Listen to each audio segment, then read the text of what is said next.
जय माँ जगदम्बा। दोस्तों, आशा है आप सब लोग स्वस्थ एवं प्रसन्न होंगे। आज मैं आपको सत्यनारायण की व्रत कथा, आरती एवं पूजा विधि बताने जा रही हूँ।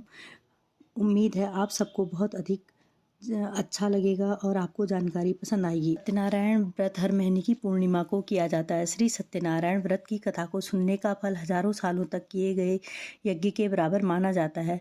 किसी भी शुभ कार्य या मनोकामना पूरी करने हेतु विधि विधान से सत्यनारायण भगवान की पूजा और कथा कराई जाती है। शास्त्रों के मुताबिक ऐसा माना गया है कि इस कथा को सुनने वाला व्यक्ति व्रत करता है तो उसके जीवन के दुखों को श्री हरि विष्णु खुद ही हर लेते हैं। स्कंद पुराण के अनुसार भगवान सत्यनारायण श्री हरि विष्णु का ही दूसरा रूप है और इस कथा की महिमा को भगवान सत्यनारायण ने अपने मुख से देवर्षि नारद को बताया और सुनाया था। अब आपको मैं बता रही हूँ सत्यनारायण कथा में क्या क्या पूजन सामग्री प्रयोग की जाती है। शालिग्राम जी की मूर्ति, काला तिल, कलश, गंगाजल, गरी, गोला, रोली, मोली, इत्र, इलायची, कमलगट्टा, चावल, दूर्बा, पंचमेवा, पीली सरसों, बतासा, बेलगिरी, लाल चंदन, सिंदूर, शहद, लौंग, सुपारी, कपूर, हल्दी, आम के पत्ते, ऋतुफल, कपड़ा, 1.25 मीटर लाल कपड़ा, 1.25 मीटर पीला कपड़ा, तुलसी दल, चौकी, केसर, पंचरत्न, धूप, नैवेद्य, पंचपल्लव, गुलाब के फूल, पंचामृत, पान का पत्ता, पुष्पों की माला, बंधनवार, जनेऊ, श्रीफल, गुग्गल, आम की लकड़ी, इंद्रजौ, जौ, देसी घी, नवग्रह समिधा और हवन सामग्री का जो पूरा एक पैकेट मिलता है बाज़ार में, वह भी आप ला सकते हैं। ऐसे करें सत्यनारायण भगवान की पूजा। पूर्णिमा के दिन शाम के समय स्नान आदि से निवृत्त होकर पूजा स्थान में आसन पर बैठ जाएं। पूजा के स्थान पर रंगोली बनाने के बाद उस रंगोली पर चौकी को रख देवें। फिर उस पर सतियाँ बनाते हैं और सतिये पर केले के पत्ते रखकर सुंदर सिंहासन पर भगवान का चित्र अथवा शालिग्राम जी की और गणेश जी की मूर्ति विराजमान करने के बाद कलश रखें। सबसे पहले कलश की पूजा करें, फिर श्री गणेश, गौरी, वरुण, विष्णु आदि सब देवताओं का ध्यान करके पूजन करें और संकल्प लें कि मैं सत्यनारायण भगवान का पूजन तथा कथा और श्रवण सदैव करूंगी। फिर पुष्प हाथ में लेकर सत्यनारायण भगवान का ध्यान करें। यज्ञोपवीत पुष्प, धूप, नैवेद्य आदि से युक्त होकर स्तुति करें। भगवान, मैंने श्रद्धा पूर्वक फल, जल आदि सब सामग्री आपको अर्पण की है, अब आप इसे स्वीकार कीजिए। मेरा आपको बारंबार प्रणाम है। इसके बाद सत्यनारायण जी की कथा पढ़ें। ये सुनने के बाद भोग लगाएं, आरती करके प्रसाद बांटें और बड़ों का आशीर्वाद लें। इस पूजा और कथा सुनने में आप किसी विद्वान पंडित की मदद भी ले सकते हैं। कुछ लोग सत्यनारायण व्रत के दिन पास के मंदिर में दोपहर में होने वाली कथा आरती में शामिल होकर चरणामृत तथा प्रसाद को बांटते हैं तथा घर लाकर भोजन करने से पहले प्रसाद लेते हैं। सत्यनारायण भगवान की पूजा का बहुत अधिक महत्व होता है। श्री सत्यनारायण व्रत कथा के कुल 5 अध्याय हैं, जिनका श्रवण करने से मनुष्य के सभी कष्ट मिट जाते हैं। ओम श्री गणेशाय नमः। श्रीमन नारायण नारायण नारायण, भजमन नारायण नारायण नारायण। श्री सत्यनारायण भगवान व्रत कथा, पहला अध्याय। एक समय की बात है, नैशिरण्य तीर्थ में शौनकादि 88,000 ऋषियों ने श्री सूत जी से पूछा, हे प्रभु, इस कलयुग में वेद विद्या रहित मनुष्यों को प्रभु भक्ति किस प्रकार मिल सकती है तथा उनका उद्धार कैसे होगा। हे मुनिश्रेष्ठ, कोई ऐसा तप बताइए जिससे थोड़ा समय में ही पुण्य मिले और मनवांछित फल भी मिल जाए। इस प्रकार की कथा सुनने की हम लोग इच्छा रखते हैं। सभी शास्त्रों के ज्ञाता सूत जी बोले, हे वैष्णवों, मैं पूज्य आप सभी ने प्राणियों के हित की बात पूछी है, इसलिए मैं एक ऐसे श्रेष्ठ और व्रत के बारे में आप लोगों को जरूर बताऊंगा जिसके बारे में नारद जी ने लक्ष्मी नारायण जी से पूछा था और लक्ष्मीपति श्री हरि ने नारद जी से कहा था, अब आप भी इसे सुनिए। एक समय की बात है, नारद जी दूसरों के हित की रक्षा इच्छा लिए अनेकों लोकों में घूमते हुए मृत्यु लोक में जा पहुंचे। यहाँ उन्होंने अनेक योनियों में जन्मे सभी मनुष्यों को अपने कर्मों के अनुसार पीड़ा झेलते हुए देखा। उनका दुख देख नारद जी सोचने लगे कि ऐसा क्या किया जाए जिससे निश्चित रूप से मानव के दुखों का अंत हो जाए। इसी विचार पर मनन करते हुए वह विष्णु लोक में गए। वहां नारायण की स्तुति करने लगे और बोले, हे भगवान, आप अत्यंत शक्ति से संपन्न हैं, निर्गुण स्वरूप, सृष्टि के कारक, भक्तों के दुख को दूर करने वाले हैं, आपको मेरा प्रणाम। नारद जी की स्तुति सुन विष्णु भगवान बोले, मुनि श्रेष्ठ, आपके मन में क्या बात है, उसे निसंकोच कहो। इस पर नारद मुनि बोले कि मृत्यु लोक में अनेक योनियों में जन्मे मनुष्य अपने कर्मों के द्वारा अनेकों दुख से दुखी हो रहे हैं। प्रभु, आप तो ये बताइए कि वो मनुष्य थोड़े प्रयास से ही अपने दुखों से कैसे छुटकारा पा सकते हैं। तब श्री हरि बोले, हे नारद, मनुष्यों की भलाई के लिए तुमने बहुत उत्तम प्रश्न स्वर्गलोक और मृत्युलोक दोनों में एक दुर्लभ उत्तम व्रत है जो पुण्य देने वाला है। आज प्रेमवश होकर मैं उसे तुमसे कहता हूँ। श्री सत्यनारायण भगवान का व्रत अच्छी तरह विधान पूर्वक करके मनुष्य तुरंत ही यहाँ सुख भोग कर मरने पर मोक्ष प्राप्त करता है। श्री हरि के वचन सुन नारद जी बोले कि उस व्रत का फल क्या है प्रभु, और उसका विधान क्या है? यह व्रत किसने किया था? इस व्रत को किस दिन करना चाहिए? आप सब कुछ विस्तार से बताइए। नारद जी की बात सुनकर फिर श्री हरि बोले, दुख व शोक को दूर करने वाला यह सभी स्थानों पर विजय दिलाने वाला व्रत है। मानव को भक्ति व श्रद्धा के साथ शाम को श्री सत्यनारायण की पूजा धर्मपरायण होकर ब्राह्मणों व बंधुओं के साथ करने के साथ ही यथाशक्ति अनुसार भक्ति भाव से भगवान का भोग लगाए, आरती गाएं और ब्राह्मणों सहित बंधु बांधवों को भी भोजन कराएं। उसके बाद स्वयं भोजन करें, कीर्तन भजन के साथ भगवान की भक्ति में लीन हो जाएं। इस तरह से सत्यनारायण भगवान का यह व्रत करने पर मनुष्य की सारी इच्छाएं निश्चित रूप से पूरी होती हैं। इस कलिकाल अर्थात कलयुग में मृत्युलोक में मोक्ष का यही सरल उपाय बताया गया है। ओम श्री नमो नारायण। ओम श्रीमन नारायण नारायण नारायण भजमन नारायण नारायण नारायण। ओम श्री सत्यनारायण व्रत कथा का प्रथम अध्याय संपूर्ण। श्री सत्यनारायण व्रत कथा का दूसरा अध्याय। सूत जी बोले, हे ऋषियों, जिसने पहले समय में इस व्रत को किया था उसका इतिहास कहता हूँ, ध्यान से सुनो। सुंदर काशीपुरी नगरी में एक अत्यंत निर्धन ब्राह्मण रहता था। भूख प्यास से परेशान वह धरती पर घूमता रहता था। ब्राह्मणों से प्रेम करने वाले भगवान ने एक दिन ब्राह्मण का वेश धारण कर उनके पास जाकर पूछा, हे विप्र, नित्य दुखी होकर तुम पृथ्वी पर क्यों घूमते हो? दीन ब्राह्मण बोला, मैं निर्धन ब्राह्मण हूँ, भिक्षा के लिए धरती पर घूमता हूँ। यदि आप इसका कोई उपाय जानते हो तो बताइए। वृद्ध ब्राह्मण रूपी भगवान ने कहा कि सत्यनारायण भगवान मनोवांछित फल देने वाले हैं, इसलिए तुम उनका पूजन करो। इसे करने से मनुष्य सभी दुखों से मुक्त हो जाते हैं। वृद्ध ब्राह्मण बनकर आए सत्यनारायण भगवान उस निर्धन ब्राह्मण को व्रत का सारा विधान बताकर अंतर ध्यान हो गए। अगले दिन सुबह उठने के साथ ही उस बूढ़े ब्राह्मण ने मन में संकल्प लिया कि सत्यनारायण का व्रत करूंगा, और फिर अपने नित्य कामों से फ्री होकर वह भिक्षा के लिए चल पड़ा। उस दिन उसे भिक्षा में बहुत सा धन प्राप्त हुआ। उसी धन से उसने परिवार के साथ भगवान सत्यनारायण की पूजा की, वह व्रत रखा। इस व्रत को करने के कुछ दिन बाद ही उसके सभी दुखों और कष्ट दूर होने लगे और देखते ही देखते एक संपन्न और अनेक संपत्तियों का मालिक बन गया। तब हर महीने की पूर्णिमा के दिन वे ब्राह्मण सत्यनारायण की पूजा व व्रत करने लगे।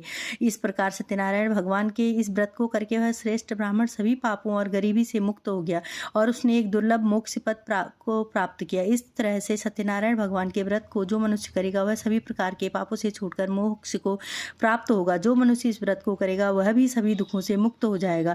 सूत जी बोले कि इस तरह से नारद जी ने नारायण का कहा हुआ श्री सत्यनारायण व्रत को किया।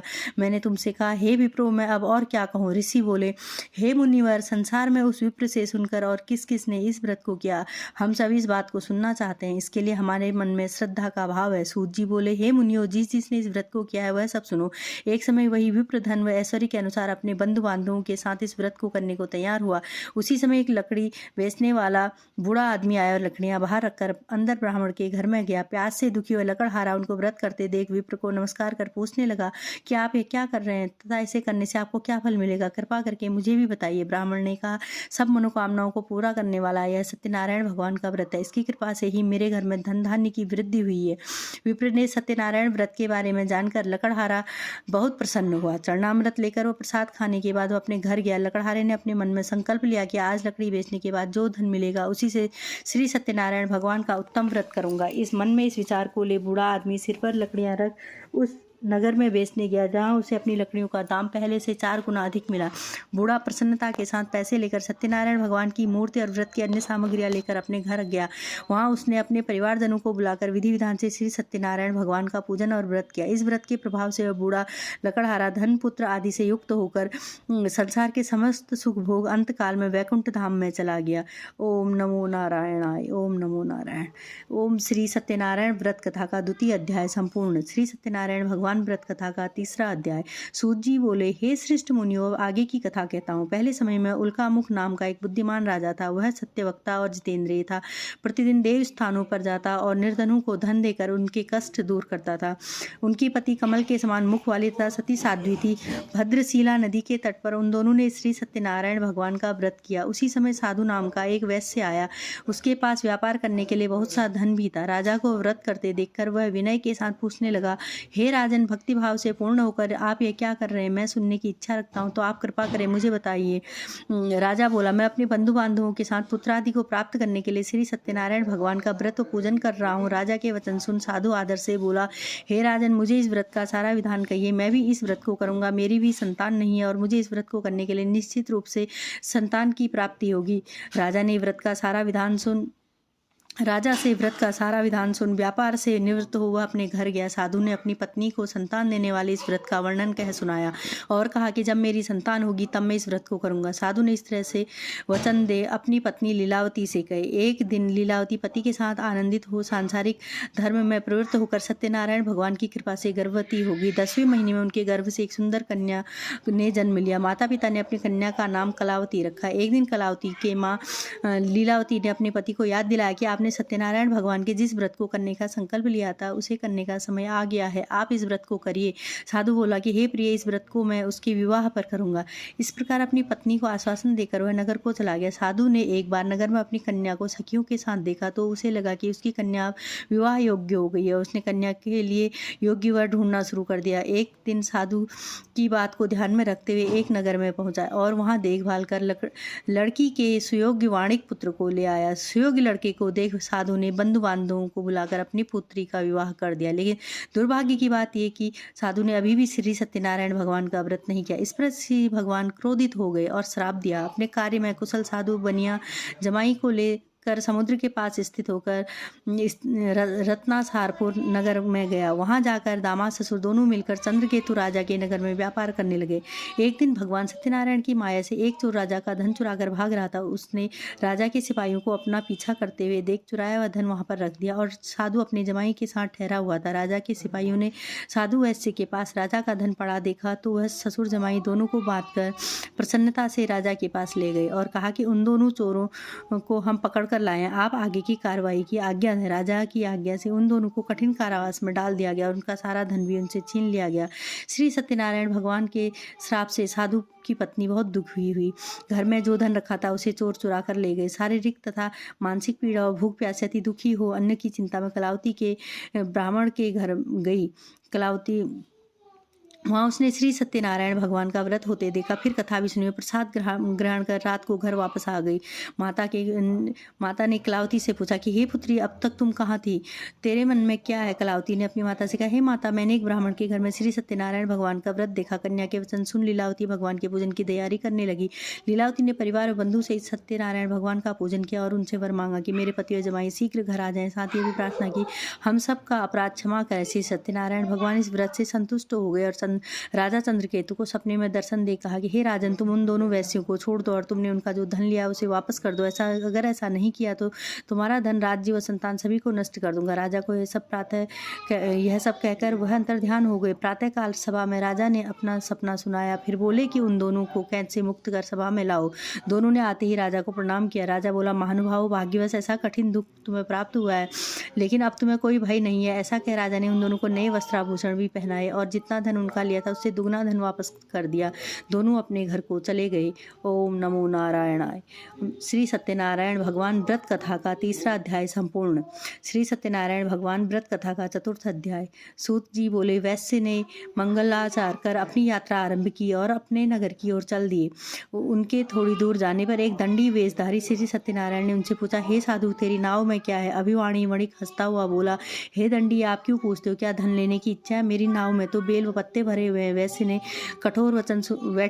के कठोर वचन सुन भगवान बोले, तुम्हारा वचन सत्य हो। दंडी ऐसे वचन कह वहां से दूर चले गए। कुछ दूर जाकर समुद्र के किनारे बैठ गए। दंडी के जाने के बाद साधु वैश्य ने नित्य क्रिया के पश्चात नाव को ऊंची उठते देखकर अचंभा माना और नाव में बेल पत्ते आदि देख वह मूर्छित हो जमीन पर गिर पड़ा। वापस होश में आने पर वह अत्यंत शोक में डूब गया। तब उसका दामाद बोला कि आप शोक न मनाइए, दंडी का शाप है, इसलिए हमें उनकी शरण में जाना चाहिए, तभी हमारी मनोकामना पूरी होगी। दामाद की बात सुनकर वह दंडी के पास पहुंचा और अत्यंत भक्तिभाव से नमस्कार करके बोला, मैंने आपसे जो असत्य वचन कहे थे उनके लिए मुझे क्षमा कर दे। ऐसा कह वह रोने लगा। दंडी भगवान बोले, हे वणिक पुत्र, मेरी आज्ञा से बार बार तुम्हें दुख प्राप्त हुआ है, तू मेरी पूजा से विमुख हुआ। साधु बोला, हे भगवान, आपकी माया से ब्रह्मा आदि देवता भी आपके रूप को नहीं जानते, तब मैं अज्ञानी कैसे जान सकता हूँ। आप प्रसन्न होइए, अब मैं सामर्थ्य के अनुसार आपकी पूजा करूंगा। मेरी रक्षा करो और पहले के समान नौका में धन भर दो। साधु ऐसे के भक्तिपूर्वक वचन सुनकर भगवान प्रसन्न हो गए और उसकी इच्छानुसार वरदान देकर अंतर्ध्यान हो गए। ससुर जमाई दोनों नाव पर आए तो नाव धन से भरी हुई मिली। फिर वहीं अपने अन्य साथियों के साथ सत्यनारायण भगवान का पूजन कर अपने नगर को चल दिए। जब नगर के नजदीक पहुंचे तो दूत को घर पर खबर देने के लिए भेज दिया। दूत साधु की पत्नी को प्रणाम कर कहता है कि मालिक अपने दामाद सहित नगर के निकट आ गए। दूत की बात सुन साधु की पत्नी लीलावती ने बड़े हर्ष के साथ सत्यनारायण भगवान का पूजन कर अपनी पुत्री कलावती से कहा कि मैं अपने पति के दर्शन को जाती हूँ, तू कार्य पूर्ण कर शीघ्र आ जाना। माँ के ऐसे वचन सुन कलावती जल्दी में प्रसाद छोड़ अपने पति के पास चली गई। प्रसाद की अवज्ञा के कारण श्री सत्यनारायण भगवान रुष्ट हो गए और नाव सहित उनके पति को पानी में डुबो दिया। कलावती अपने पति को वहां न पाकर रोती हुई जमीन पर गिर गई। नौका को डूबा हुआ देखकर और कन्या को रोता देखकर साधु दुखी होकर बोला, हे प्रभु, मुझसे तथा मेरे परिवार से जो भूल हुई है उसे क्षमा कर दे। साधु के दीन वचन सुनकर श्री सत्यनारायण भगवान प्रसन्न हो गए और आकाशवाणी हुई, हे साधु, तेरी कन्या मेरे प्रसाद को छोड़कर आई है, इसलिए उसका पति अदृश्य हो गया है। यदि वह घर जाकर प्रसाद खाकर लौटती है तो इसका पति अवश्य मिलेगा। ऐसी आकाशवाणी सुन कलावती ने वैसे ही किया जैसा आकाशवाणी के दौरान भगवान ने कहा और फिर प्रसाद ग्रहण करने के बाद जब वो वापस आई तो अपने पति के दर्शन करके अत्यंत प्रसन्न हुई। उसके बाद साधु अपने बंधु बांधवों से सत्यनारायण भगवान का विधि विधान से पूजन करता है। इस लोक का सुख भोग अंत में स्वर्ग लोक को जाता है। ओम नमो नारायणाय। ओम। श्री सत्यनारायण भगवान व्रत कथा का 4वां अध्याय संपूर्ण। श्री सत्यनारायण भगवान व्रत कथा 5वां अध्याय। सूत जी बोले, हे ऋषियों, मैं और भी एक कथा सुनाता हूँ, उसे भी ध्यानपूर्वक सुनो। प्रजा पालन में लीन तुंगध्वज नाम का एक राजा था। उसने भी भगवान का प्रसाद त्याग कर बहुत ही दुख सहन किया। एक बार जंगल में जाकर वन्य पशुओं को मारकर वह बड़ के पेड़ के नीचे आया। वहां उसने ग्वालों को भक्तिभाव से अपने बंधुओं सहित सत्यनारायण भगवान का पूजन करते देखा। अभिमानवश राजा ने उन्हें देखकर भी पूजा स्थान में नहीं गया और ना ही उसने भगवान को प्रणाम किया। ग्वालों ने राजा को प्रसाद दिया, लेकिन उसने वह प्रसाद नहीं खाया और प्रसाद को वहीं छोड़ वह अपने नगर को चला गया। जब वह नगर में पहुंचा तो वहां सब कुछ तहस नहस हुआ पाया, तो वह शीघ्र ही समझ गया कि यह सब भगवान के अनादर का ही परिणाम है। वो दोबारा ग्वालों के पास पहुंचा और विधि पूर्वक पूजा करके प्रसाद खाया तो श्री सत्यनारायण भगवान की कृपा से सब कुछ पहले जैसा हो गया। दीर्घ काल तक सुख भोगने के बाद मरणोपरांत उसे स्वर्गलोक की प्राप्ति हुई। जो मनुष्य परम दुर्लभ इस व्रत को करेगा तो भगवान सत्यनारायण की अनुकंपा से उसे धन धान्य की प्राप्ति होगी। निर्धन धनी हो जाता है और भयमुक्त जीवन हो जाता है। संतानहीन मनुष्य को संतान का सुख मिलता है और सारे मनोरथ पूर्ण होने पर मानव अंतकाल में वैकुंठ धाम को जाता है। तब सूत जी बोले, जिन्होंने पहले इस व्रत को किया है, अब उनके दूसरे जन्म की कथा कहता हूँ। वृद्ध सतानंद ब्राह्मण ने सुदामा का जन्म लेकर मोक्ष की प्राप्ति की। लकड़हारे ने अगले जन्म में निषाद बनकर मोक्ष की प्राप्त किया। उल्कामुख नाम का राजा दशरथ होकर वैकुंठ को गए। साधु नाम के वैश्य ने मोरध्वज बनकर अपने पुत्र को आरे से चीरकर मोक्ष पाया। महाराज तुंगध्वज ने स्वयंभू होकर भगवान में भक्ति युक्त हो कर्म कर मोक्ष पाया। कथा सुनने के बाद सभी ने श्री हरि का झुककर प्रणाम किया। ओम श्रीमन नारायण नारायण नारायण भजमन नारायण नारायण नारायण भजमन नारायण नारायण नारायण। ओम श्री सत्यनारायण भगवान की जय। ओम श्री सत्यनारायण व्रत कथा का 5वां अध्याय संपूर्ण। भक्तों, सत्यनारायण की कथा करने के बाद ओम श्री सत्यनारायण भगवान की आरती अवश्य करें।